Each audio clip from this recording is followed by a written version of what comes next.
Hey Eagles! Today I'm going to teach you how to make a collagraph, which is a type of printmaking tool that was founded or invented by Glenn Alps in 1955. And what it means, or what it is pretty much 3D or textured things glued onto a substrate or a surface that you then rub and you'll get a texture from. So what you need for this project is some sort of cardboard. You can use cardboard from like old or used food containers like mac and cheese. So I have cut some pieces of those. You'll need some peeled crayons, and you'll need some paper. You'll need glue, and you'll need scissors. Now going back to the glue, if you don't have Elmer's glue at home, what you can make is a type of glue paste, which many of you know this because I love wheat paste. I love paper mache paste. You can make your own glue using 1/2 water and 1/2 just regular flour that you mix together, and it should feel like pancake mix. If it's a little thin or thick, you can add a little more flour or water, but it will give you a paste that acts like glue. So I'm going to shake this up really quick. It's been sitting in the fridge for a little bit. That's a good place to keep it. Also a good thing to do is put just a little bit of salt in it to avoid mold, since it is technically a food product. And you probably only want to keep it around 3 days, but it'll be perfectly good for 3 days for you to use. I used a 1/2 cup and a 1/2 cup for mine. Okay, so one of these pieces that I've cut out is going to be my substrate or my base or surface that I attach other things to. And the other piece is going to be what I cut textures out of, or things to attach to my substrate or surface. So I'm going to, cut out some wave-like looking shapes. I use the back of my scissors, not the tips, to cut with, because you get a little more force pushing down. It's a little easier to cut. You have a little more control. Okay. Some waves. I might make one more set of waves here using my other side of my cardboard.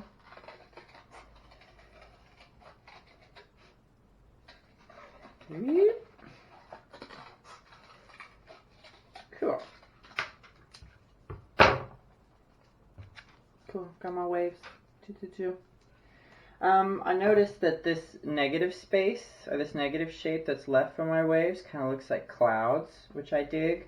So, since often you see clouds when you see waves, I'm going to use that negative shape and kind of be inspired by it to create some roaming clouds. Also save some time on cutting. See? Kind of fun clouds. One more time.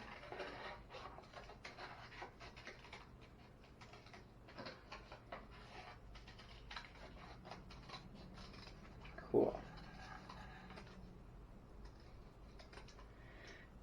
And to add to that, I'm going to make a lovely sun to sit atop our waves.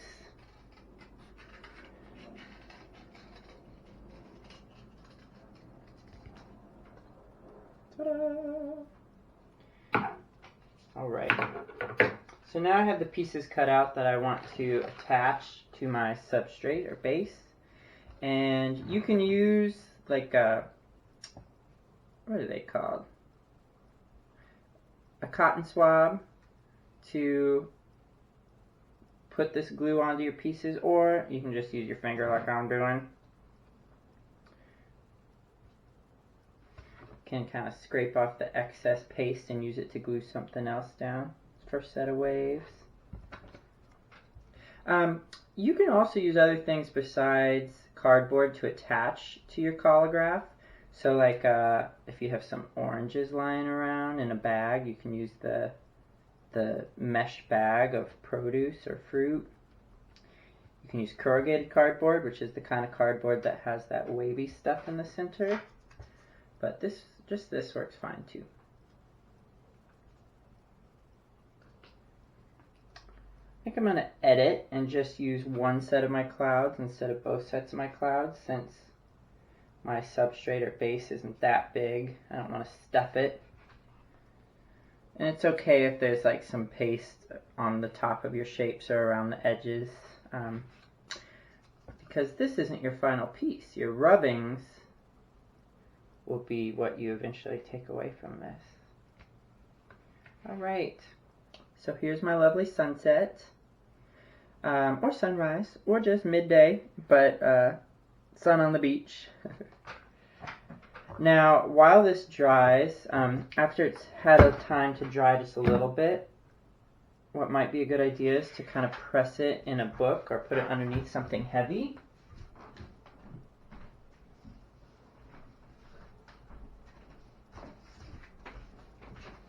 Right there.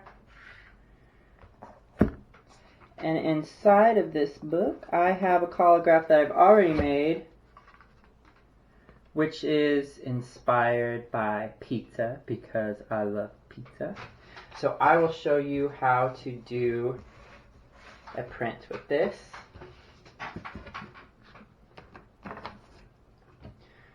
So I'm going to take one of my pages, and I think I actually want to make a card out of this. So I'm going to fold it in half, like this. Or book cover maybe, that'd be cool. Fold, make a nice sharp crease.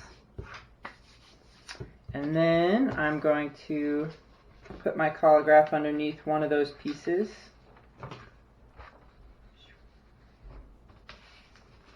And using my crayon, I will kind of apply a good amount of pressure and rub over the surface, which picks up what is raised on my collagraph, or what I glued down onto it.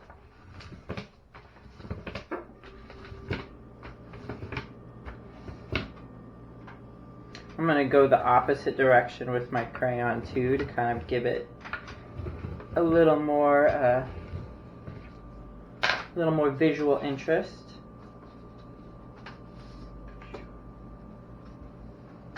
So here is the front of my card or book made with my collagraph.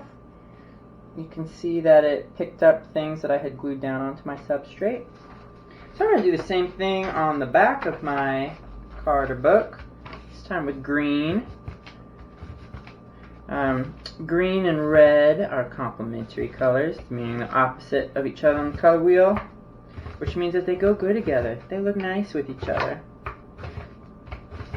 So are blue and yellow. And then, that's not true. Blue and orange, I'm sorry. I was like, that doesn't sound right. And purple and yellow. Those are the complementary sets.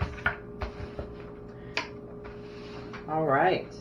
There's the back of my card, or my front. So, I'm excited to see what collagraphs you create. Bye!